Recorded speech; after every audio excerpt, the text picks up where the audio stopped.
abonnez-vous. Bonjour tout le monde, bonjour, bonjour. Est-ce que vous m'entendez correctement? Bonjour le chat, je vois qu'il y a déjà un petit peu de monde. On est de retour pour Abonnez-vous matin, l'émission Twitch de Mediapart tous les vendredis de 10 heures à midi. En première partie, vous retrouvez les invités et en deuxième partie de 11 heures à midi, ce sera moi avec la revue de presse des articles de Mediapart. N'hésitez pas à me dire s'il y a des soucis de son éventuellement. On est toujours en direct des locaux de Mediapart. Toutes les fonctions de Twitch qui sont les abonnements, les cheers, tout ça, c'est désactivé évidemment. La seule solution pour nous soutenir à Mediapart, c'est l'abonnement, Abonnez-vous. bien sûr. Et je suis aujourd'hui en compagnie de deux invités avec Elena Berkawi, salut, Salut. et avec Neville Gangpin, salut. Salut. Vous êtes tous les deux, alors Neville, tu es journaliste indépendant, mais vous travaillez tous les deux avec le Bon du Blog et au Bon du Blog. Elena, tu es la rédactrice en chef Absolument. du site. Et Neville, tu as écrit plusieurs articles sur des élections municipales dont on va parler tout à l'heure. Ok pour le son, mon dit-on, c'est incroyable. Tout fonctionne. Extraordinaire. Alors, juste un instant sur la capture pour pas que ça bug. Voilà, parfait. Ok pour le son. Le Bondi Blog a été fondé donc en 2005 après les révoltes des quartiers populaires suite à la mort de Ziad Benna et Bouna Traoré. 20 ans plus tard, vous suivez toujours l'actualité, bien au-delà évidemment de la seule ville de Bondy. L'objectif, c'est de raconter le quotidien de celles et ceux qu'on n'entend pas ou dont la parole est déformée, stigmatisée et minoritaire. C'est ce qui est écrit sur votre site. Une grande part de votre travail, c'est aussi l'éducation aux médias. Vous ne faites pas uniquement des publications d'articles avec des masterclass de journalistes, en ouvrant vos portes à tout le monde, avec la possibilité à des journalistes non professionnels d'écrire des articles. Il y a pas mal de monde qui sont aujourd'hui dans les médias qui sont passés par le Bondi Blog. Alors, vous avez commencé un petit peu à écrire sur les municipales. Alors, on en parlait juste avant de commencer. On va faire peut-être un petit point d'abord sur l'Île-de-France, parce qu'on va parler, alors pas de toute l'Île-de-France de façon exhaustive, hein. On va essayer de montrer quelques points d'intérêt sur les municipales, à l'exception de Paris, dont on parlera peut-être dans une autre émission. Mais je proposais de faire une petite carte de l'Île-de-France, puisque les gens en général ont un peu des idées reçues par rapport à cette région. Les franciliens ont tendance à penser que tout le monde connaît la région.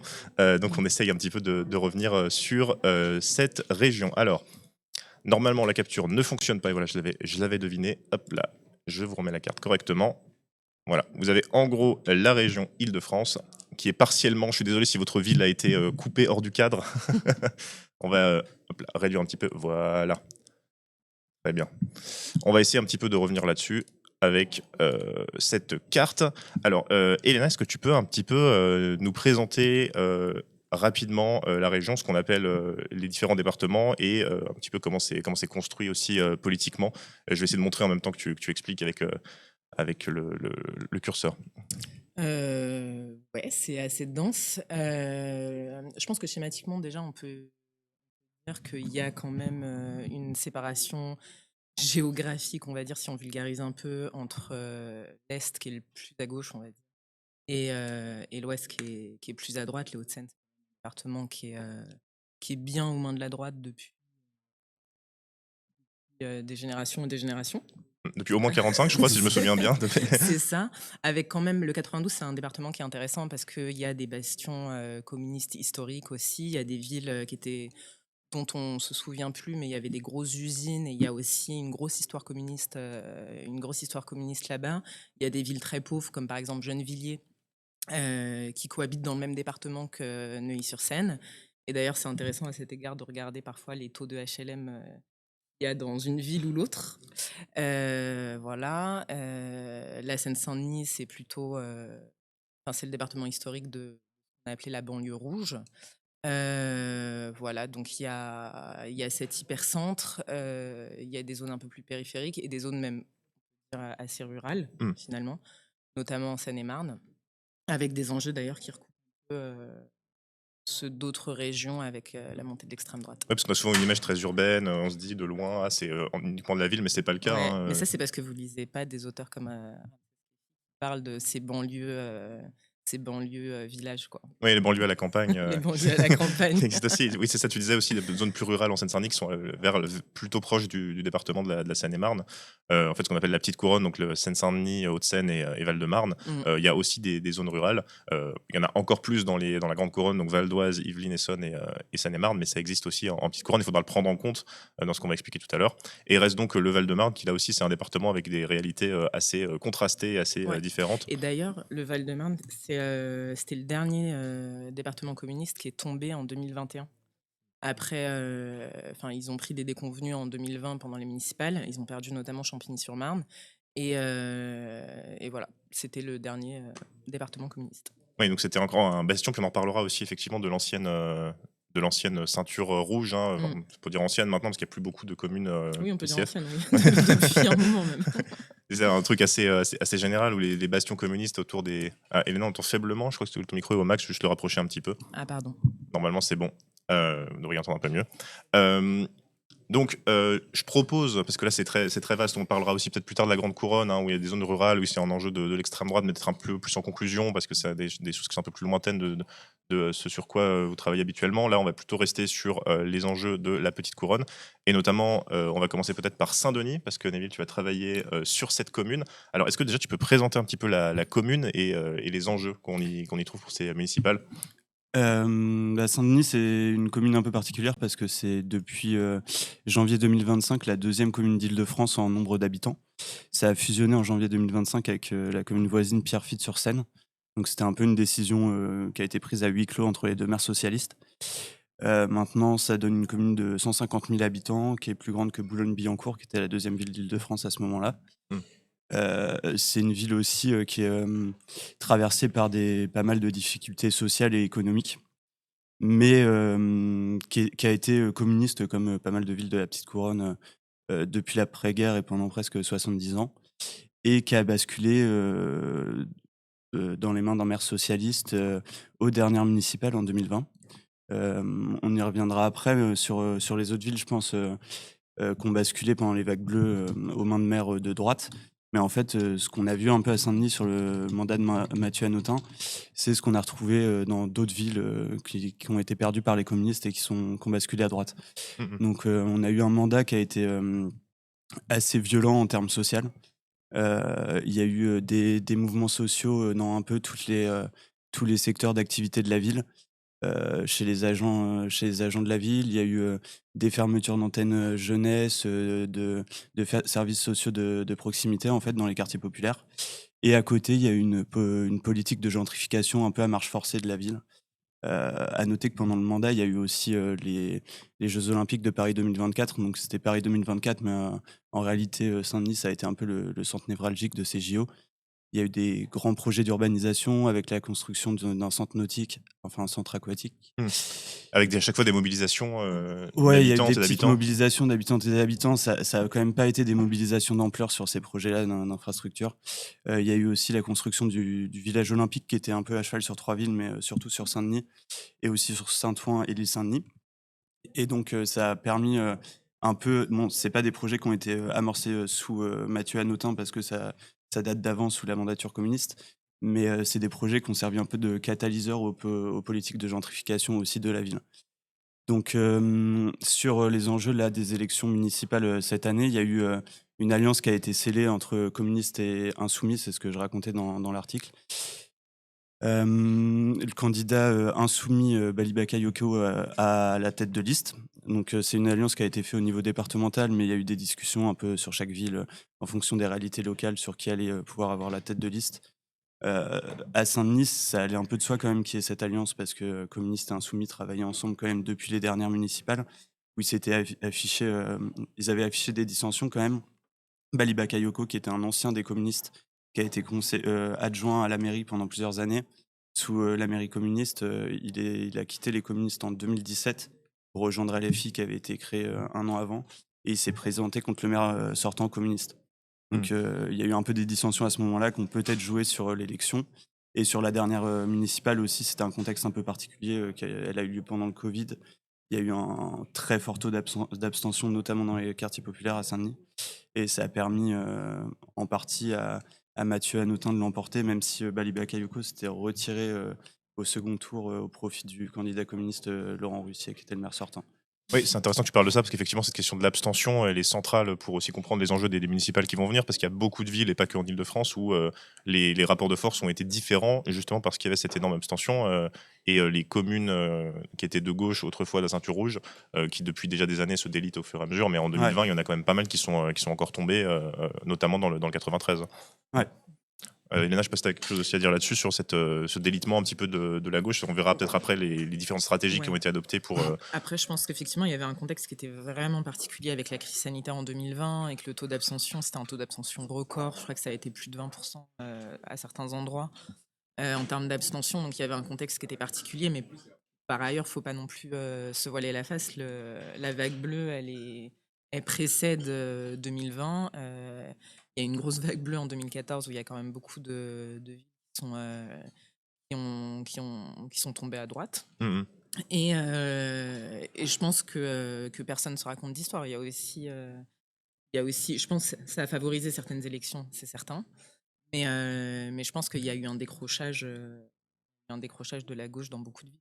Oui, notamment dans Ouais. les populaires, hein. Pour parler de ce que je connais un peu mieux, à Lyon aussi, on a eu 2 étapes de 2014 et de 2020 où au final, il reste plus qu'une seule commune de l'ancienne ceinture rouge, lyonnaise, Ouais. et donc c'est pas uniquement effectivement dû à Ouais. l'abstention. Et par ailleurs, ça s'explique dans, je sais pas si c'est des situations similaires, mais nous, on a vu beaucoup de situations, beaucoup de villes passer à droite avec en fait des configurations qui se ressemblaient à certains égards. C'est-à-dire qu'il y avait des municipalités communistes qui étaient usées un peu par le pouvoir, qui étaient là depuis extrêmement longtemps, qui faisaient face aussi à des récriminations de la part des habitants des quartiers populaires qui ne se sentaient pas représentés et intégrés dans ces municipalités.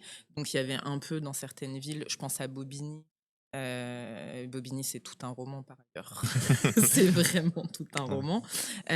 Où en fait, il y avait un candidat de droite, en gros, qui a fait le choix de mettre aussi beaucoup de personnes non blanches sur sa liste, beaucoup de personnes des quartiers populaires sur sa liste. Et il y avait quelque chose d'étonnant en fait à ça dans cette manœuvre. Donc effectivement, c'était, ça c'est aussi quelque chose qui marque des erreurs qui ont été. Tu l'as vu aussi en Saint-Denis, parce que là, on parle d'une alliance LFI PCF, parce qu'il y a une municipalité socialiste qui est considérée comme trop à droite. Alors peut-être que les gens vont être surpris dans le chat qu'il y a une municipalité PCF qui est considérée comme trop à droite, mais est-ce qu'il y avait ce rejet avant du PCF qui est parfois là depuis très très longtemps, hein. Il y a des communes, je pense à Ivry par exemple, Ivry-sur-Seine, le PCF est là depuis les années 20 ou 30, je crois, avec uniquement une interruption pendant la Seconde Guerre mondiale. Enfin, c'était parfois des communes où c'est le même parti qui est là depuis plusieurs générations, quoi. Oui, oui, c'est ça. Puis c'était un peu les mêmes élus qui étaient à la tête de Saint-Denis depuis des années à ce niveau-là. Et ça rejoint exactement ce que disait Elena. Il y avait un rejet du PCF et aussi enfin, Mathieu Hanotin, tu disais qu'il était jugé trop de droite. Ce qui est marrant, c'est qu'il vient quand même de l'aile gauche du PS. Ouais. Il a été député sous François Hollande et il a fait partie des députés frondeurs sur la fin du mandat. C'était notamment opposé à la déchéance de nationalité, à la réforme des retraites sous Jean-Marc Ayrault. Avec Hamon. Ouais, c'est ça. Et il a été directeur de campagne de Hamon pour les présidentielles 2022. Et pourtant, les politiques publiques qu'il a mis en place à Saint-Denis, ça rejoint pas du tout cette vision-là de la politique. Euh, Notamment au niveau de la sécurité. Alors, il a fait une campagne vraiment axée sur la sécurité. Il a tenu sa promesse une fois qu'il a été élu. Et on a vu qu'il y avait quand même une demande réelle de sécurité de la part des habitants, que ça a répondu à ça, mais que la sécurité pour ces maires-là, la seule vision qu'ils ont de la sécurité, c'est la répression et la police en fait. Hmm. Et là notamment, le premier poste d'investissement d'Hanotin depuis qu'il est à la mairie, c'est la sécurité du coup. Et il est passé de 40 policiers municipaux à 160 aujourd'hui, en 6 ans de mandat, en sachant qu'ils ont absorbé quand même les effectifs de Pierrefitte, où il y avait 25 ou 30 policiers municipaux. La commune Mais avec bon, laquelle a fusionné ouais, Saint-Denis, voilà, c'est dont ça. tu parlais tout à l'heure. Donc c'est quand même une multiplication au moins par 3 juste du côté de Saint-Denis. Et on a vu qu'il commençait à y avoir de sérieux problèmes de relations entre la police municipale de Mathieu Hanotin et la population, surtout dans les quartiers très populaires où il y a des jeunes qui sont régulièrement, tous les jours, contrôlés, qui prennent des amendes forfaitaires au quotidien, qui sont parfois qui subissent des violences de la part de la police. Donc, pour revenir à ta question du début, oui, il y avait quand même un rejet des communistes du fait que leur politique avançait pas trop, qu'il y avait une demande de sécurité, de changement dans la ville. Mais la réponse qui est apportée à Notin aujourd'hui semble pas trop satisfaire les habitants des quartiers notamment, quoi. Est-ce que ce cas-là, on peut l'étendre à d'autres villes? Enfin, je sais que oui, la question de la sécurité, elle est centrale, notamment pour les candidats de droite. Est-ce qu'il y a d'autres villes qui sont passées à droite? Je pense notamment à Aubervilliers, hein, où c'était une ville historiquement Ouais, de gauche, où là, c'est une maire UDI, si je dis pas de bêtises. exactement. Ouais. Qui, Catherine Franklin. est-ce qu'elle aussi a fait campagne sur cette question-là? Parce qu'on est sur une commune qui est une des plus pauvres du Ouais, ouais, 93, bien qui a sûr. énormément d'enjeux sociaux. C'est aussi peut-être une solution pour les électeurs qui ont vu une espèce de porte de sortie. Ouais, bien sûr, mais là aussi, on a vu qu'il y avait une hausse d'agents municipaux. Je crois qu'ils sont Ouais. passés de 8 à un peu moins de 50. Ouais, c'est ça. Et c'est quelque chose qui se vérifie, je pense, sur toutes les municipalités où il y a une mairie de droite qui est passée. Donc là, Saint-Denis, faut rappeler CPS qu'on a la Faut rappeler que c'est priorité. Une mairie moins de gauche que la Ouais. précédente. C'est ça. Mais il y a aussi, et ça, je pense que c'est important de le souligner, justement, enfin, des mairies, je pense qu'ils sont passés, par exemple, pour reprendre Bobigny, c'est une ville qui était PCF pendant extrêmement longtemps, qui est passée UDI avec toutes les casseroles que cette mandature a eues, donc qui fait d'une police municipale. Et quand la police, enfin, quand les communistes sont revenus au pouvoir en 2020, ils se sont pas départis ni de la vidéosurveillance, ni de la police municipale. Et c'est un enjeu, je pense, qui est assez délicat parce que effectivement il y a une demande et c'est une réalité. Il y a, je pense qu'il faut pas se mentir aussi. Il y a eu beaucoup de décès là, c'est des jeunes des quartiers populaires qui Attends, sont je vais mettre le micro pardon. plusieurs fois parce que ça coupe un peu. Ouais, mais parce que du coup Non, mais là, c'est ma faute, j'ai mis le micro trop de désolée, pas. Non, pardon. t'inquiète. Voilà. Donc c'est une réalité, mais comme dit Neville, cette police, une fois qu'elle est là, qu'est-ce qu'elle fait en fait? Et comment c'est réfléchi et ça, moi, je trouve que c'est assez, triste et désespérant de voir qu'il y a pas vraiment de discours de gauche, intelligent qui se déploie, en fait, en réaction. Ouais. Parce que je pense qu'électoralement, ils se disent que c'est peut-être trop coûteux. Là, par exemple, on a vu, il y a quelques mois, Mathilde Panot qui avait annoncé la France insoumise, que les candidats de la France insoumise iraient vers un désarmement de la police municipale, de son rattachement avec la police nationale et de faire en sorte qu'il y ait quelque chose qui ressemble plus à une police de proximité. Et on voit quand même qu'il y a plusieurs candidats qui se détachent en fait de cette annonce-là. Je pense à Roubaix par exemple, avec David Guiraud et à Marseille aussi, il me semble. Et ça, c'est un vrai enjeu. Je pense que, Tu veux dire, ils se encore une détachent fois, de l'annonce au sens où l'électoralisme revient un peu et on se dit, ouais, finalement, on va remettre des policiers municipaux comme font tous les autres candidats, ou alors ils ont d'autres propositions. je sais qu'à Roubaix, on va pas désarmer la police municipale juste en l'état actuel des choses. Ok. Donc, ça revient sur cette annonce qui avait été faite initialement. Et Mais ce qu'on voit, c'est qu'en fait, une fois qu'il y a une police municipale qui est implantée, une fois qu'il y a la vidéosurveillance qui est installée, qu'une police municipale est armée, c'est extrêmement compliqué de revenir en arrière. Et ça, pour le coup, petit spoil, on est en train de travailler justement plus précisément sur cette question avec Neville. Et je crois pas qu'il y ait de ville qui ait fait de retour en arrière là-dessus. Et aussi, je pense que c'est une question qui mériterait réellement un débat parce que enfin, la sécurité, c'est une compétence régalienne, une compétence de l'État. Il faut aussi pouvoir se demander pourquoi est-ce que ce sont aux municipalités, donc aux habitants, en fait, de supporter ce coût-là. ouais. Parce qu'en fait, l'argent qu'on injecte dans la police municipale, dans la vidéosurveillance, même si parfois il y a d'autres modes de financement et compagnie, c'est de l'argent qu'on ne va pas investir dans des dispositifs de prévention, c'est de l'argent qu'on ne va pas investir dans des centres sociaux. Et ça, on y reviendra, mais c'est un enjeu des municipales de se dire, en fait, on a un tissu associatif qui est en souffrance extrême. Enfin, il y a les coûts budgétaires de l'État, des collectivités territoriales font qu'en fait, il y a plein de dispositifs qui disparaissent, il y a plein d'associations qui tiennent vraiment à pas grand-chose, alors même que spécialement dans les quartiers populaires, c'est un tissu associatif qui est essentiel parce qu'il pallie les manquements de l'État.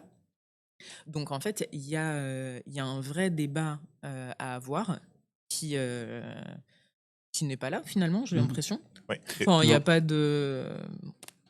Du Non, juste sur cette question de la sécurité, en effet, justement, tu parlais aussi de d'autres communes où ces enjeux sont présents et en fait, si on parle d'enjeux d'augmentation des effectifs policiers, on parle de violences policières, dans les quartiers populaires. Toi aussi, tu me parlais de communes comme ce que le Blanc-Mesnil, la Courneuve aussi, où ces enjeux de sécurité-là étaient aussi mis en avant pendant les municipales et les questions de violences policières aussi? Ouais, alors sur les questions de violence policière, moi j'ai surtout travaillé sur la ville de Saint-Denis. J'avais fait une enquête dessus pour un autre média. Et au Blanc-Mesnil, je sais que de la même façon que Bobigny, quand le maire Thierry Maignan a été élu en 2014, après pareil 60 ans de communisme municipal, donc c'est un maire LR très très à droite. Il a créé une police municipale à ce moment-là qui s'est pas mal développée aussi. Mais j'ai plus le nombre d'agents en tête aujourd'hui. Par contre, j'avoue que j'ai pas travaillé sur les questions de violence policière dans ces villes-là, donc j'ai pas trop d'éléments. Et peut-être je pouvais compléter sur par contre les candidats LFI et communistes en Seine-Saint-Denis. En fait, je crois qu'il y en a quasiment aucun qui a mis dans le programme le désarmement de la police. Moi, j'en ai parlé avec des personnes qui seront sur la liste à Saint-Denis qui disaient qu'il y avait des débats internes sur cette question-là et que vraiment ils tâtonnaient et qui parlaient plus d'aller vers un désarmement au niveau des armes non létales. Ils disaient oui, en fait, les plus gros problèmes qu'on a, c'est avec le LBD parce qu'ils tirent au LBD sur des jeunes ou sur des habitants. Mais finalement, l'arme à feu, ils s'en servent pas, ils l'utilisent pas, donc ils l'ont, ça les rassure, mais est-ce que c'est très utile de la supprimer vu qu'ils l'ont pas? Donc c'est un peu Mmh. ça les débats qu'il y a en interne. Ouais. C'est ce qu'on voit souvent aussi, c'est le décalage entre le discours national et en fait, Ouais, dans les réalités locales, en fait, on adapte son discours, mmh, pour essayer de réunir du monde ou d'avoir des c'est électeurs, ça. quoi. Et ce qu'il faut dire aussi sur les polices municipales, c'est qu'aujourd'hui, pour recruter, dans les villes, ils promettent, des salaires très attractifs qui sont plus attractifs que dans la police nationale ou la gendarmerie. Donc on voit beaucoup d'anciens agents de la police de la nationale ou de la gendarmerie qui viennent dans des polices municipales et en fait, ils se vendent un peu aux villes les plus offrantes. Et pour être attractif, pour avoir des policiers municipaux qui viennent quand on veut développer sa police, il faut proposer des armes à feu, il faut proposer des salaires attractifs, des primes et tout un équipement d'armes non létales, quoi. Donc ils savent aussi que si d'un coup, dans une police municipale où il y a 160 agents, ils désarment, va y avoir une fuite vers les autres villes. Il y a pas mal de passages entre des villes comme Saint-Denis Mmh. et le Blanc-Mesnil. Il y a des policiers qui vont d'une ville à l'autre, quand on leur propose des offres plus alléchantes, quoi. Et aussi, je pense que, juste à le souligner, là, il y a un projet de loi en février, par hasard, qui est prévu pour donner plus de compétences à la police municipale. Je crois il y a 9 délits dont ils pourront saisir supplémentaires. Je pense qu'on est vraiment vers un renforcement hyper fort de cette police-là, Ouais. quoi. Qui sort déjà un peu de ses prérogatives parce que normalement aujourd'hui la police municipale, elle a pas le droit de procéder à des contrôles d'identité par exemple sur la voie publique. Elle a uniquement le droit de demander, des papiers d'identité pour mettre, une amende forfaitaire. Mais si la personne, refuse de les présenter, elle est obligée de faire appel à un OPJ pour Un officier de police contraindre la judiciaire. personne. Ouais, un OF et la police municipale n'a pas le droit non plus de procéder à des interpellations, des placements en garde à vue. Et on voit que dans certaines villes, elle le fait quand même, quoi, ça les dérange pas. Donc, il y a déjà un dépassement des fonctions qui vont de plus en plus vers les fonctions de la police nationale. Et je pense que ce qu'ils veulent, c'est acter ça également, quoi. Mmh. Et donc du coup, en plus, c'est ce que tu disais tout à l'heure, ça a quand même un budget de plus en plus important parce que donc non seulement il y a une espèce d'émulation des villes qui essaient d'attirer le plus de Ouais, policiers municipaux, mais en plus c'est effectivement une compétence qui est uniquement dédiée aux communes. Et cet enjeu-là, il n'est pas du tout abordé comme un problème politique. Il y a personne qui se dit il y a trop d'argent dans la police mmh, municipale, il faudrait rééquilibrer le budget. Je pense que politiquement, c'est trop, enfin, ils ont trop peur. Mmh. Oui, c'est C'est alors je regarde un petit peu les commentaires du chat. Est-ce que c'est pas plus mal que ces individus s'en aillent, même si ça fait un déficit d'argent? Ouais, je regarde le chat, vous êtes super marrant. Bah, c'est une bonne question, hein, c'est pas plus mal s'ils s'en vont, mais effectivement, je pense que politiquement, comme tu disais, c'est un peu compliqué de présenter ça, parce que la sécurité est toujours présentée comme un enjeu énorme. Oui, mais c'est un enjeu, franchement. Moi, je trouve ça encore une fois assez affligeant qu'il n'y ait pas vraiment de discussion. Et pourtant, on a vraiment matière à réflexion. Aujourd'hui, il y a des chercheurs qui travaillent là-dessus. On sait que, en fait, voilà, les carrières délinquantes, elles peuvent être aussi neutralisées avec une meilleure prise en charge des jeunes. Enfin, il peut y avoir, en fait, il y a plein de choses à penser. Enfin, il y a plein de choses à penser. Je pense que ça se fait au cas par cas. Je pense qu'il n'y a pas de solution magique. Et je comprends aussi par ailleurs le côté, en fait, si on arrive en mode, on supprime la police municipale, politiquement, on va pas on va pas gagner. ouais, aller très très loin, Mais entre cette annonce-là et des petits à côté et je sais pas, enfin une réflexion, un discours, un argumentaire qui dit, ben voilà, pour l'instant on laisse la police municipale, mais il y a des vrais enjeux sur lesquels on doit réfléchir et c'est quelque chose qui va évoluer, je sais pas. Mmh mh. Je pense qu'il y a quand même, Mmh. enfin ce rien pourrait être remplacé.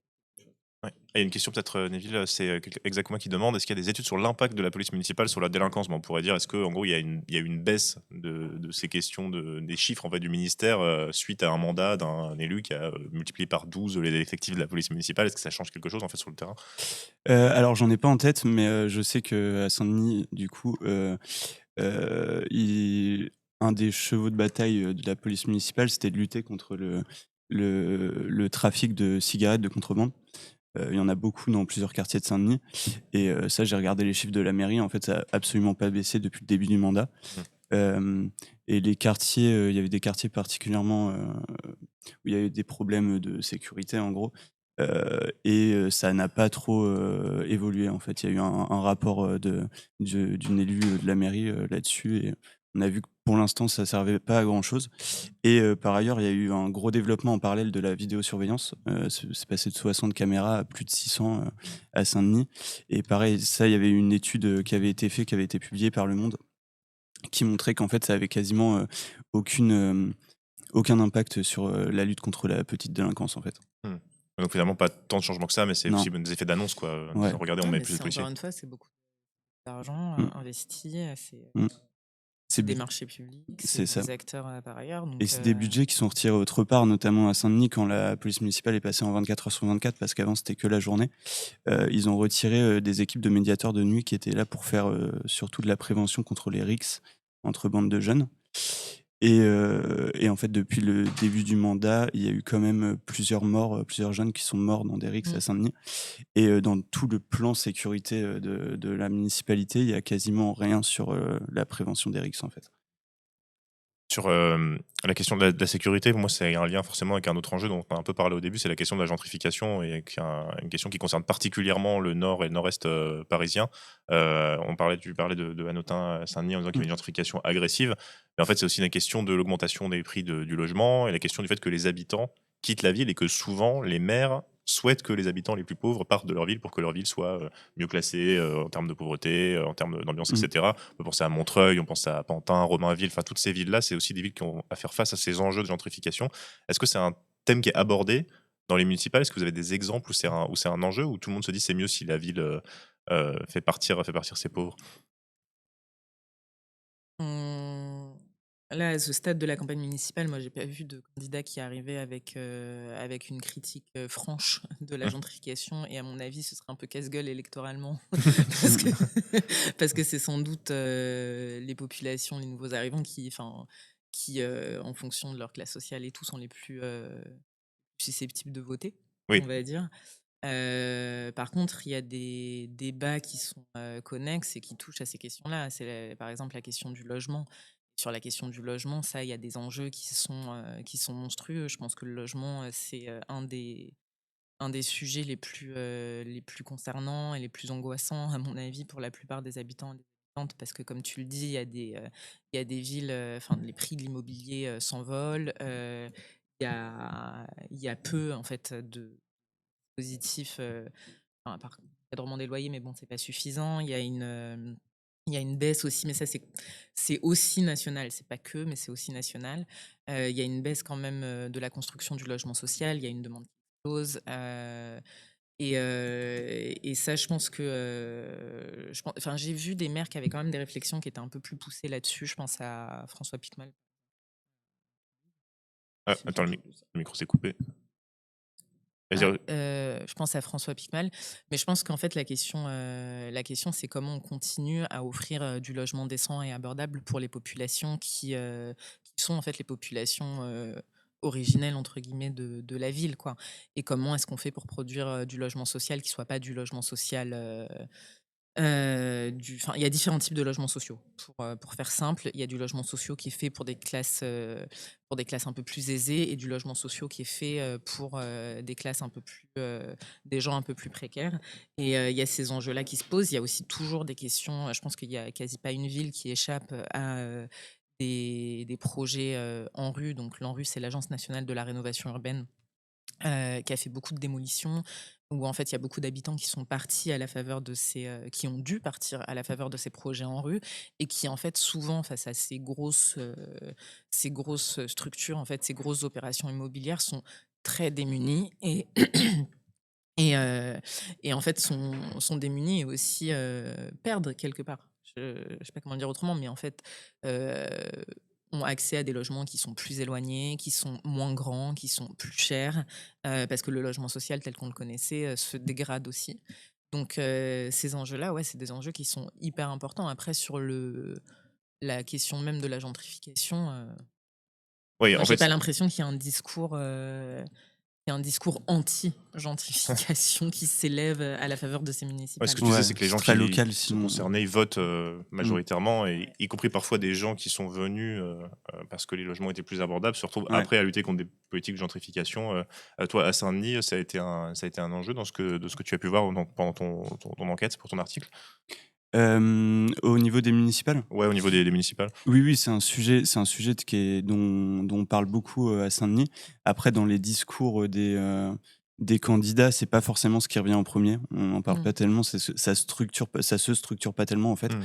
Mais c'est quand même quelque chose dont tout le monde parle à Saint-Denis parce qu'il y a un mécanisme de gentrification vraiment active du maire qui a mis un peu sous cloche tout le centre-ville en le piétonnisant, en coupant les lignes de bus qui rejoignaient le marché. Il a fait déménager toute une partie du marché qui était sur la place de l'hôtel de ville pour le mettre sur une place plus au nord. Et notamment, il y a mis tous les commerces un peu qui sont pas alimentaires en fait, pour garder sous le marché couvert tous les commerces alimentaires qui s'adressent plus peut-être à des classes plus aisées de la ville. Et il y a eu vraiment alors un de ses chevaux de bataille à Hanotin, c'était aussi la lutte contre l'habitat indigne, où vraiment il a fait vider, détruire, reconstruire beaucoup de logements au centre-ville, mais finalement qui servent aussi, ça sert aussi à gentrifier puisque les populations qui étaient avant, souvent chez des marchands de sommeil, sont partis beaucoup plus loin en fait. Et là, c'est des bâtiments qui sont reconstruits et qui sont vendus beaucoup plus cher au mètre carré, où des personnes plus aisées s'installent quoi. Donc il y a vraiment une gentrification qui est très visible dans le centre-ville, même au niveau des commerces, dans les rues commerçantes du centre. Ça va vraiment changer du tout au tout. Maintenant, il y a des fromageries, des boutiques qui vendent des bières artisanales, des choses comme ça, alors que ça n'existait pas du tout il y a 7-8 ans. Euh, et bien sûr, du coup, dans l'opposition municipale, que les communistes comme les insoumis, on est tout à fait conscient de ça et c'est quand même un sujet de discussion qui est assez présent, quoi. C'est en lien, tu l'as un peu évoqué, mais c'est aussi en lien avec la politique de transport, hein. Tu parlais de faire bouger les bus pour qu'il n'y ait pas de desserte Ouais. de certains quartiers. Pour le coup, ça, c'est un enjeu en termes de bus. Souvent, il y a des bus municipaux ou des dessertes un Mmh. petit peu locales. Ça, c'est aussi un enjeu pour les municipales, c'est la question des transports. La question aussi de la voiture, la question de la place de la voiture, du parking, des pistes cyclables, tout ça. Ça, c'est un enjeu qui s'inscrit aussi dans les politiques de gentrification. Je parlais de Saint-Denis, mais Elena, je sais pas si tu as des exemples dans d'autres villes pour ces questions-là. Mais c'est vrai que question du prix du stationnement, pourquoi on installe les pistes cyclables alors que tout le monde prend sa Mm. voiture et tout ça, c'est vraiment des questions qui reviennent beaucoup aux municipales et qui peuvent être aussi un outil de gentrification pour les mairies.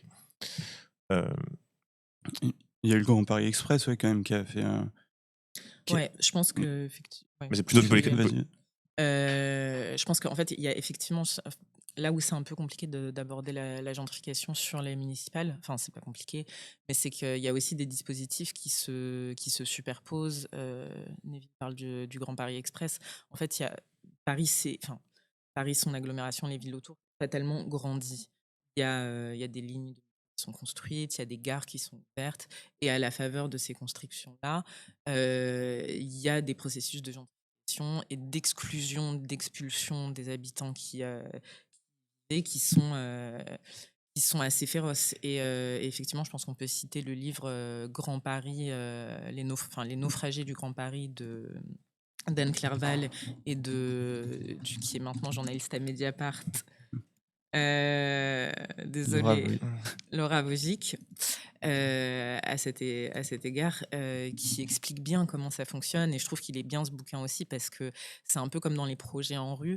En fait, les habitants se retrouvent face à, là c'est la Société du Grand Paris en l'occurrence, mais se retrouvent en fait face à des superstructures qui ont des avocats, qui ont en fait, c'est toute une machinerie, c'est très opaque. Personne n'a vraiment décidé en amont de comment en fait allait être ouvert telle ou telle gare. Il n'y a pas eu de discussion, il n'y a pas eu de. Enfin, il y a un processus démocratique qui est absent. Et il y a des habitants, en fait, qui vont aussi subir toute la période des travaux et qui vont être amenés à partir une fois que la gare, qui va enfin relier, qui va enfin améliorer des problèmes de mobilité préexistants, se retrouve à devoir, en fait, partir. Mhm. Donc, il y a des exemples, par exemple, à Bondy, qu'on connaît, nous aussi, de, de personnes qui ont dû quitter leur maison pour, pour la construction de la nouvelle gare. Et ça, c'est un processus, enfin, il y a ce processus-là, ça résonne beaucoup ouais, avec l'ANRU et tout ça. Et aussi avec je pense qu'encore une fois, la thématique du logement, elle est intéressante parce que on a l'impression que personne n'a de prise en fait sur un marché immobilier qui est en crise et qui aujourd'hui, où les prix aujourd'hui s'enflamment. Mais ça aussi, c'est un sujet. La réponse à la gentrification, finalement, c'est construire du logement abordable. C'est notre système de logement social qui est quelque chose de précieux et qui a été attaqué dès le début du mandat d'Emmanuel Macron avec la loi Elan. Qui a fragilisé considérablement les offices HLM. Aujourd'hui, il y avait des offices HLM communaux qui aujourd'hui sont regroupés, qui sont poussés à vendre leur foncier. Il faut quand même se rendre compte de ce que ça veut dire de vendre son foncier dans des zones qui sont aussi tendues avec un marché qui est aussi sauvage en fait et dérégulé. Donc en fait, là, oui, on est face à quelque chose qui est un rouleau compresseur et contre lequel je pense il y a réellement des choses à faire à Mm. l'échelon municipal. Il y a des choses à penser, que ce soit en matière de logement, que ce soit en matière d'implication des habitants historiques de la ville et tout ça. Et là encore, c'est léger, on va Ouais. dire, Puis il y a en aussi, termes de. j'ai l'impression aussi que souvent les communes se défaussent sur d'autres acteurs pour justifier pour le fait que certaines politiques ne fonctionnent pas. On pense beaucoup aux intercommunalités. Il y a des gens qui disent oui, maintenant c'est l'intercommunalité, c'est moins les communes. On pense à la région, Ouais. département, etc. Il y a cette question-là. Juste citer un bout de ton article, Neville, parce que je l'ai affiché depuis tout à l'heure. J'ai oublié de le désafficher, mais c'est pas grave, vous avez, vous avez eu le temps de le lire. Des politiques qui vont directement affecter donc le quotidien d'un militant FI que tu interroges. J'habite au centre-ville dans un logement social de pleine commune habitat. J'ai vu le loyer de mes parents augmenter considérablement depuis le début du mandat, se désole Walid. Le bailleur social, présidé par Adrien Delcroix, également adjoint au maire de la commune, a augmenté ses loyers de 3,5% par an depuis le début du mandat. Et ça montre qu'il y a des leviers en fait des communes sur la question du logement et qui sont assez évidents ici. Est-ce que toi, tu as vu ça aussi comme une façon de faire pression sur le logement en centre-ville pour participer de politique de gentrification? On peut que faire des conjectures, mais oui, on peut se demander si ça sert pas également à ça, ouais, à faire pression sur le logement. Sur l'augmentation des. Il y a quand même beaucoup de maires communistes qui ont, pendant plusieurs mandats, gelé les loyers des logements sociaux pour pas qu'il y ait d'augmentation. Il y en a encore aujourd'hui, j'ai vu dans plusieurs villes. Alors là, je n'ai plus en tête quelle ville c'était, mais il y a plusieurs villes de la petite couronne où les candidats PC et LFI proposent de remettre en place un gel des loyers. Euh, Ouais, mais après, c'est des structures aussi qui sont très en difficulté. Oui. ouais, Enfin, c'est des OPH. Bon, après, enfin, moi, je pense que c'est plutôt dans un niveau de détail, mais je pense que la fin des OPH communaux, c'était pas forcément toujours une bonne idée. Il y avait une instance qui s'appelle l'ANCOL, qui était là pour contrôler. Et quand on regardait certains rapports de l'ANCOL sur certains offices municipaux, on se dit que c'est quand même pas plus mal que ça a été regroupé. Mais ce que disent aussi ces rapports-là, pour en avoir consulté certains, c'est quand même que c'est des bailleurs qui sont, encore une fois, extrêmement fragilisés et qui sont mm, pas aidés par l'État. Il y a eu quand même, par exemple, la suppression des aides à la pierre, des choses comme ça, qui ont vraiment fragilisé un modèle qui est un modèle, encore une fois, qui est précieux pour tenter, parce que c'est pas le cas aujourd'hui, de loger décemment les gens, quoi, tout Puis simplement. il y a un contexte aussi de baisse des dotations de l'État qui est aussi beaucoup mis en avant par les communes pour justifier des baisses de dépenses à tel ou tel poste dans plusieurs mairies. Et même si parfois les communes ont des réserves, là c'est aussi quelque chose à prendre en compte, quoi, que globalement l'État donne moins d'argent aux communes qu'avant. ouais. Euh, Qui a une question de Foi Jaune dans le chat concernant le logement. Ça se passe comment le village des athlètes de 2024? Ça qui était un enjeu où les gens se disaient qu'est-ce que ces logements-là, ça va être requalifié en logement. Mais je sais plus sur quelle commune c'est le village des Alors, athlètes. village des athlètes, c'était sur Saint-Denis, Saint-Ouen et l'île Saint-Denis, donc à cheval sur 3 communes. Ok. C'était, alors il y a eu pas mal, ça a pas mal évolué. Au début, devait y avoir un certain pourcentage de logements sociaux sur. En fait, c'est des bâtiments qui ont été construits par des acteurs privés, qui devaient être ensuite soit revendus, soit être transformés en logements sociaux. Il devait y avoir au début 40 ou 45% de logements sociaux sur tout ce nouveau quartier qui a été construit. Finalement, ça a été rogné au fur et à mesure et on est arrivé, j'ai plus le pourcentage exact en tête, mais ça a vraiment considérablement baissé par rapport au projet de départ. Et ensuite, l'autre partie des logements ont été mis en vente avant même les JO. Donc, les promoteurs pouvaient déjà vendre les logements, mais ils devaient être utilisés pendant les JO, après réhabilités pour être habités. Et on a vu au niveau de Saint-Denis que le prix du mètre carré de ces logements était largement au-dessus du prix du mètre carré moyen à Saint-Denis. C'était dans les 6-7 000 euros le mètre carré. Et du coup, ils ont eu beaucoup de mal à vendre. Je ne sais pas où ça en est aujourd'hui, mais au moment des Jeux Olympiques, il y a encore plein de lots qui n'étaient pas vendus. Ouais, et puis c'est des quartiers qui sont souvent des prix artificiellement gonflés. Et au final, les gens qui achètent Ouais. se retrouvent à devoir revendre pour moins cher derrière. Surtout que c'était quand même des nouveaux quartiers assez grands et qui étaient sous-dotés en infrastructure, en commerce, même en infrastructure scolaire, en école, collège. Donc c'était un peu compliqué et ils avaient du mal à vendre. Faudrait regarder ce qu'il en est aujourd'hui, j'ai pas les détails. Je propose qu'on passe un peu, il reste une vingtaine de minutes, à la question des stratégies des différents partis municipaux, et je pense notamment à la gauche, parce qu'on a pas mal de cas différents. Alors, il y a une stratégie un peu nationale de la France Insoumise d'essayer de faire des têtes de liste au maximum, quitte à partir seul s'il n'y a pas le choix, avec parfois des écolos qui les rejoignent et tout ça. Mais c'est vrai que quand on regarde dans le détail, en fait, c'est toujours le cas municipal, tout existe. En fait, on a des communes où. C'est la foire fouille. Ouais, c'est ça. On a toujours ça. Alors, ce qui est effectivement le cas, il y a beaucoup de listes LFI qui partent solo. C'est le cas dans pas mal de villes. Ouais. Et toi, Neville, t'as allé voir une municipale partielle qui a un peu fait de bruit à Villeneuve-Saint-Georges. Donc Villeneuve-Saint-Georges dans le 94, une ville une des plus pauvres du département, qui est traditionnellement plutôt de gauche, avec, j'ai regardé un peu les mairies, c'est aussi, communiste et à parti radical de gauche, il y a eu un petit peu Il y a eu de. un petit passage au PS, je crois, si Ouais, je me souviens bien. mais globalement c'était des Mais partis de gauche qui est passé depuis à droite. l'après-guerre aussi, c'était, voilà. Qui est passé à droite récemment, et là c'était un peu un espèce de laboratoire en fait de. J'essaie de retrouver l'article comme ça je peux l'afficher. Ouais. Ça doit être par ici. Tu as écrit beaucoup trop d'articles. Hein, C'était lâche. C'était celui-là, voilà. Municipal à Villeneuve-Saint-Georges.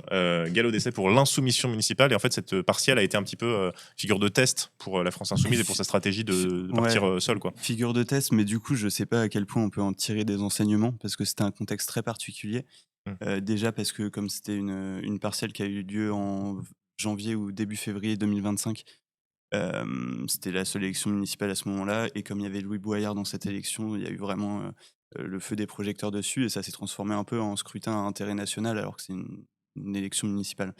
Par ailleurs, le contexte très particulier dans cette ville, c'est qu'à ce moment-là, il y avait plus d'un tiers des élus du conseil municipal qui avaient démissionné, ce qui avait mené à cette municipale partielle. Et parce qu'il y avait des gros problèmes de gestion de la municipalité Et notamment un petit salut nazi par le maire. Un salut romain. Un salut romain, voilà. Le maire Philippe Gaudin avait fait un salut nazi pendant la suspension d'un conseil municipal. Et bon, c'est ce qui avait précipité la fin de la municipalité, mais en réalité, il y avait déjà beaucoup de soucis. Il y avait aussi eu les services de la mairie qui ont été suspectés d'espionner les élus avec le chef du service informatique qui aurait mis en place un système pour avoir accès aux boîtes mail de tout le monde. Donc c'était un contexte très violent. Et l'élection a été tout aussi violente parce qu'on a vu la campagne d'extrême droite qui visait Louis Boyard, le candidat insoumis, où il y a il y avait eu des vidéos, il y avait des journalistes du média d'extrême droite Frontières et de CNews qui s'étaient amusés à compter le nombre de noms maghrébins sur la liste de Louis Boyard pour les municipales. Il y avait un journaliste de Frontières qui était allé sonner chez lui, à son domicile personnel. Donc ça avait été vraiment violent. Et toujours est-il qu'il s'était présenté face au maire sortant, Philippe Gaudin, qui s'était quand même représenté malgré malgré sa démission et malgré le salut nazi. Christiane Niasme, qui est du coup une candidate LR qui était la première adjointe de Philippe Gaudin avant, qui s'est présentée contre Philippe Gaudin et qui a fini par être élue et qui est quand même très droitière. Elle avait fait quelques références un peu douteuses à Donald Trump pendant sa campagne. C'était un peu compliqué. Et Louis Boyard avait pas, enfin, la liste insoumise slash citoyenne, parce qu'il y avait quand même pas mal de représentants citoyens dans la liste, n'avait pas réussi à s'entendre avec les communistes. Donc l'ancien maire, son nom m'échappe, je sais pas si tu l'as Ouais, je vais regarder, attends, quelque part, qui avait fait un mandat avant Philippe Gaudin, un ou deux mandats je crois. parce que oui, j'aurais vu qu'il y avait un maire qui était resté plus Henri, longtemps. son nom de famille, il me semble. Et Attends, je ouais. crois que j'ai plus son prénom. On va Wikipédier ça tout de suite, Ouais. en direct, c'est l'avantage du stream. Enfin, si je prends deux heures à scroller, ça va. C'est... Il y a eu Sylvie Altman, Roger Gérard Schwarzenberg, c'était PRG. Roger Grésil, non, c'est UD. Après, ils sont morts, je pense. Roger Ouais, Godon, je pense qu'ils Roger sont morts. Godon. Non, bah, du coup, j'ai mauvais souvenir, il n'avait pas été maire avant, le candidat PCF à ce moment-là. Du coup, il y avait un candidat PCF quand même, tête de liste, qui était face à Louis Boyard, donc il s'était pas entendu pour le premier tour. Louis Boyard était arrivé en tête du premier tour, devant Christelle Niasme et le candidat PCF, qui s'était retiré de la triangulaire, le candidat PCF, pour laisser ses chances à Louis Boyard, mais ils n'avaient pas réussi à s'entendre pour fusionner les listes. Et finalement, Louis Boyard a perdu au deuxième tour, alors qu'il était arrivé en tête au premier. Et on avait vu que le report des voix des communistes n'avait pas été complet pour Louis Boyard à ce moment-là. Donc il y a eu un article, je me souviens, de Mediapart aussi, sur LFI qui n'a pas trop su faire son examen de conscience après cette défaite. Il s'était félicité de l'excellent score qui avait été fait par Louis Boyard, mais la ville est quand même tombée aux mains d'une maire LR très à droite. Et après, quels enseignements on peut en tirer, vu que c'était un scrutin quand même très particulier, dans un contexte très particulier, avec beaucoup de presse nationale, pour une ville qui n'est pas si imposante à la base. Et dans une ville très populaire quand même aussi, il faut le dire. Ouais, une des plus pauvres du Ouais. Val-de-Marne, hein, je crois. Je sais pas si c'est même pas la plus pauvre, je sais plus. Si, je crois que c'est la plus pauvre du Val-de-Marne. Mais ça pose la question, Elena, de la France Insoumise, parce qu'en Petite Couronne, notamment, il y a un énorme enjeu pour LFI, parce que c'est là que c'est peut-être les endroits en France où LFI fait ses meilleurs scores aux présidentielles, mais aussi qu'il y a pas mal de députés LFI. Déjà dès 2017, en fait, les députés LFI ont été élus en Petite Couronne. Est-ce qu'ils vont réussir à traduire ça en fait en résultat au municipal, parce qu'on sait que souvent ce scrutin municipal n'est pas du tout. Je pense que c'est extrêmement compliqué à dire, parce que c'est des élections qui sont très différentes et ça se voit. On voit par exemple, quand on prend les résultats des législatives en Seine-Saint-Denis et qu'on regarde la couleur politique des mairies, il y a quand même quelque chose qui se change. Et je pense qu'il ne faut pas sous-estimer le fait que les municipales, c'est une course de fond. Il y a quand même des gens qui votent beaucoup pour des personnalités, indépendamment de la couleur politique des uns et des autres. C'est quelque chose quelque chose qui compte d'avoir un parti derrière soi, évidemment, mais quand même, moi, je pense que ceux qui vont se démarquer, c'est ceux qui ont déjà un ancrage local. Ça va être quelque chose d'assez déterminant. Ça va dépendre aussi des alliances qui sont faites ici ou là. Enfin, ouais, on va dire que c'est vraiment une nouvelle donnée. La LFI, c'est vraiment une nouvelle chose, parce qu'en 2020, je crois qu'il y avait quand même très très peu de LFI. Je crois qu'ils ont choisi de se fusionner au maximum pour cette élection-là. Et dans mes souvenirs, la ville la plus grande qui est une mairie LFI, c'est en banlieue de Lille. Il n'y a pas de grande ville LFI, et même les autres villes, c'est des villages, et c'est très très peu de maires LFI au final par rapport à leurs résultats. En fait, cette année, ça n'a rien à voir, parce que les municipales, elles sont déjà beaucoup plus politisées. LFI, c'est pas le seul parti qui fait ça, mais il y a quand même beaucoup de députés qui ont une aura, ou en tout cas qui sont connus au niveau national, qui s'impliquent et qui se présentent aux municipales, parce que je pense qu'ils se font royalement, puisqu'il se passe plus rien à l'Assemblée nationale, finalement, disons-le. donc là, on est quand même sur une municipale avec des enjeux qui sont un peu différents, mais ça reste des municipales. Ça reste aussi des terrains sur lesquels, en fait, il faut avoir un réseau, il faut connaître les associations, il faut encore une fois la confiance des habitants et des habitantes. Donc je pense qu'effectivement, la Seine-Saint-Denis a des chances dans certaines villes. Je pense à la Courneuve, par exemple. Hmm. Ali Douara, avant, enfin, il a une existence politique. Il a une existence politique avant de rejoindre la France Insoumise. C'est peu de dire qu'il est connu à la Courneuve. Donc là, par exemple, je pense qu'on n'est pas sur les mêmes configurations qu'on peut être sur d'autres villes. Il y en a qui ont vraiment des ancrages locaux. Je pense aussi à Mehmet. C'est quoi le nom de famille de Mehmet? C'est dans quelle ville? Bondy. Voilà. Bondy, je maîtrise pas trop. Osguner, ouais, voilà. À Bondy, qui est assez jeune, mais qui est assez connu. Et après, ce qui va être intéressant aussi, c'est que là, pour le coup, la confrontation, c'est le cas dans le 93, mais c'est quand même le cas ailleurs. La confrontation LFI-PS, je pense qu'elle va être intéressante à observer. C'est comment ça va se passer en fait dans des villes. Par exemple, je pense à des villes où il y a des forts enjeux. Drancy, par exemple, c'est une ville où Jean-Christophe Lagarde a annoncé se représenter. Jean-Christophe Lagarde, c'est un homme politique de l'UDI qui a été condamné, notamment pour emploi fictif, qui a des procédures en cours, qui a une histoire Une histoire avec intense. avec le faux scoop aussi du Point. Voilà, c'est ça. Il y a aussi son empreinte à Bobigny. Enfin voilà. Il y a beaucoup de choses. Je pense que Jean-Christophe Lagarde, c'est un enjeu pour la gauche de le faire tomber, quelque part. Là, il y a deux listes de gauche. Qu'est-ce qui va se passer au second tour? Est-ce qu'il va y avoir des alliances? Est-ce qu'ils vont se dire, finalement, en fait, l'intérêt de la ville dépasse nos guéguerres On clash, il y a du clash dans le chat. Ça. Ne maîtrise pas Bondy au Bondy Justement, parce que Blog. j'ai l'habitude de l'appeler Mehmet. Clash de Lyonnais actuellement. Mais j'en ai perdu le propos. Tu parles de Jean-Christophe Lagarde. Voilà, c'est ça. En fait, dans ces villes-là, où il y a plusieurs listes de gauche, dont on sait que les relations entre la LFI et le PS, par exemple, ne sont pas au beau fixe, qu'est-ce qui va se passer s'il y a un second tour? Est-ce qu'il y aura triangulaire, comme ça a été le cas dans certaines villes qui ont été perdues d'ailleurs en 2020? Est-ce qu'il va y avoir des alliances? Ça, c'est des enjeux qui vont être intéressants aussi à observer par la suite.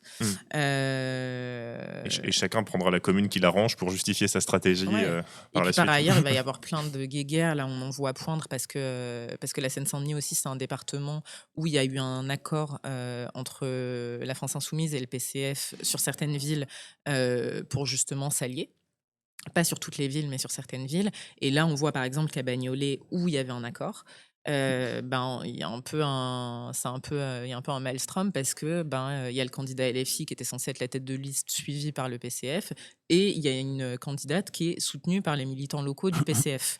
Donc, quid de cet accord? On ne sait pas. Est-ce que c'est la seule ville dans laquelle ça va se produire? Est-ce qu'on va assister à des psychodrames à gauche dans toutes les villes? Je crois qu'il y a la même chose qui se prépare un peu à Aubervilliers, si j'ai bien vu. Aubervilliers, ouais. Aussi. Dont je parlais. Ok, pardon. J'ai dit une autre ville? Non, je crois que c'est moi qui ai mal compris du coup. On verra au replay. Voilà, donc ça va être aussi un enjeu à observer et il faudrait faire attention à ce que ça ne profite pas à des mairies de droite. Ouais. Et globalement, je pense qu'il y a aussi la France Insoumise qui s'est appuyée sur les résultats des présidentielles, des 2 dernières élections présidentielles et des élections européennes pour asseoir un peu son autorité sur les communistes. Et ils ont réussi à sauver les meubles, les communistes, en obtenant le soutien de LFI sur toutes les mairies où il y a un maire sortant communiste.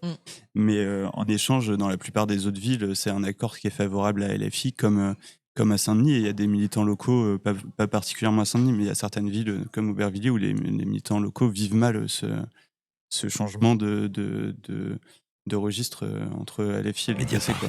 Il y a un raid. Merci beaucoup au poste pour le reste, David Dufresne, qu'on salue. Il nous envoie 208 personnes. Salut tout le monde. Salut. Vous arrivez à la fin de Je l'interview. découvre ce Ce monde Le fonctionnement ce du monde, raid. le Alors, en gros, fonctionnement du raid. quand quelqu'un finit une émission, il peut envoyer son public chez quelqu'un d'autre. Donc là, il nous a envoyé les 200 et quelques personnes qui regardaient au poste. Voilà, donc merci et j'espère que l'émission s'est bien passée. On est en train de parler justement des alliances et des non-alliances au municipal. Et vous disiez que dans le 93, il y a eu pas mal de communes, enfin toutes les communes où le maire PCF était sortant ont accepté de faire une alliance avec LFI. Je sais que c'est pas le cas partout dans le Val-de-Marne, notamment des communes avec un PCF sortant. La FI part tout seul, peut-être seul parfois. Je sais que c'est le cas à Villejuif par exemple, le maire PCF sortant avec un candidat, une liste LFI qui se présente aussi en solo. Donc on aura vraiment en fait un peu toutes les configurations qui existeront et on pourra reprocher à tel ou tel parti de ne pas s'être retiré de tel ou tel triangulaire. De toute façon, il y a suffisamment de communes pour que tout se passe, quoi.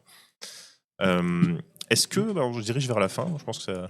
Et à Alors, Montreuil, il y a- je précise Ouais, dans ce vas-y, que j'avais vas-y. dit, c'était pas toutes les communes de Seine-Saint-Denis, mais c'était toutes les communes qui étaient dans l'accord. Oui, il y avait un Dans les accord de communes base. de l'accord, c'est soit un maire sortant PCF qui est soutenu par LFI, soit je crois que dans toutes les autres communes qui rentrent dans cet C'est pas accord, toutes c'est les plus communes, des il y en a têtes de liste Ok. LFI. Mais il y en a où il y a des communes où il n'y a pas du tout d'accord.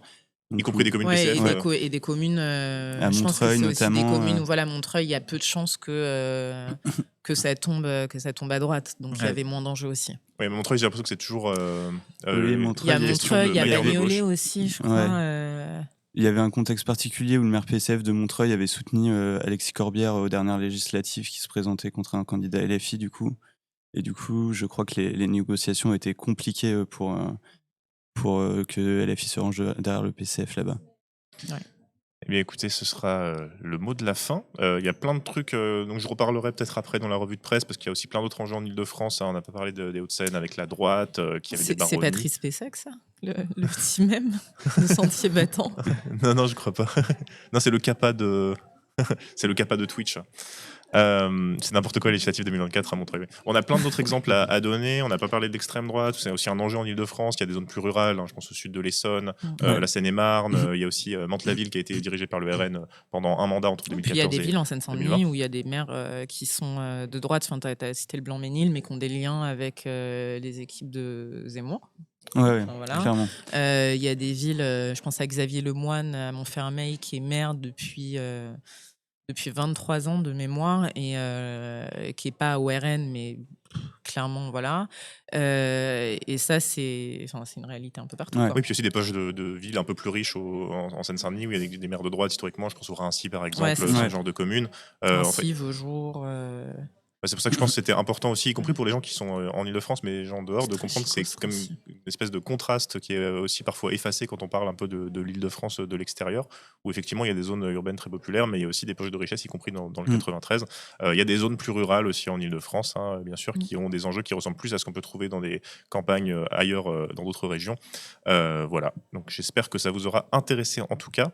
Merci Elena, merci Neville d'avoir Merci à toi. accepté de parler de ces municipales de façon très générale, mais j'espère que vous avez un petit peu une vision plus précise de ce qui se passe dans cette région.